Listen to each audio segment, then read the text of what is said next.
എടാ പൊന്നടേ, നീ ഇനി കല്യാണം വേറെ കഴിക്കാൻ പോണാ? ഞാൻ ഇനി പറഞ്ഞില്ലെന്ന് വേണ്ട, ജീവിതത്തിൽ ഇതിലും വലിയൊരു ബോറം പരിപാടി പറയില്ല. എടാ, നമ്മൾ ചെറുപ്പത്തിലേ WWE റെസ്ലിംഗ് കണ്ടിട്ടില്ലേ? അത് കണ്ട് നമ്മൾ ആസ്വദിക്കുകയും ചെയ്തിട്ടില്ലേ? ഇതൊക്കെ നമുക്ക് റിയൽ ലൈഫിൽ ആസ്വദിക്കാൻ പറ്റും. അത്രയ്ക്ക് ഗംഭീര കല്യാണം. എൻ്റെ മച്ചാനെ, നിനക്ക് വെറും 25 വയസ്സല്ലായിട്ടുള്ളൂ. നീ ഇപ്പോൾ ചെയ്യേണ്ട കാര്യം എന്താണെന്നറിയോ? പുതുതായി ഇറങ്ങുന്ന സിനിമകളൊക്കെ പോയി കാണുക, സന്തോഷിക്കുക. കാണാൻ ആഗ്രഹിക്കുന്ന സ്ഥലങ്ങളൊക്കെ പോയി കാണുക, സന്തോഷിക്കുക. അങ്ങനെ സന്തോഷിച്ച് ആർമാദിക്കുക. ഇനി നിനക്ക് ജീവിതത്തിൽ സന്തോഷമേ വേണ്ടെന്ന് ആഗ്രഹിക്കുന്ന സമയത്ത് മാത്രം നീ കെട്ടാൻ പോകണം.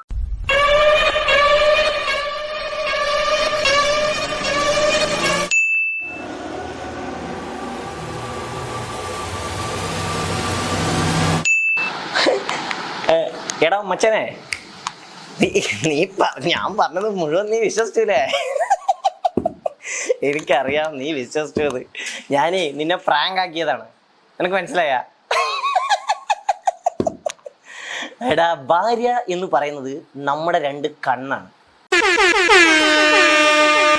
നമ്മുടെ ഇഷ്ടം നമ്മൾ അറിയാതെ തന്നെ അവള് മനസ്സിലാക്കും.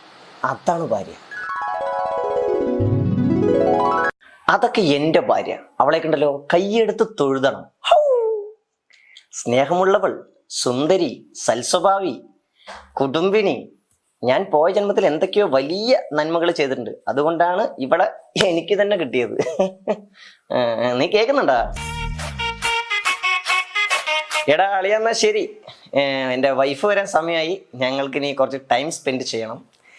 അപ്പോൾ ഞാൻ ഇനി പിന്നെ വിളിക്കാം. നീ എന്തായാലും വിളിക്കണേ.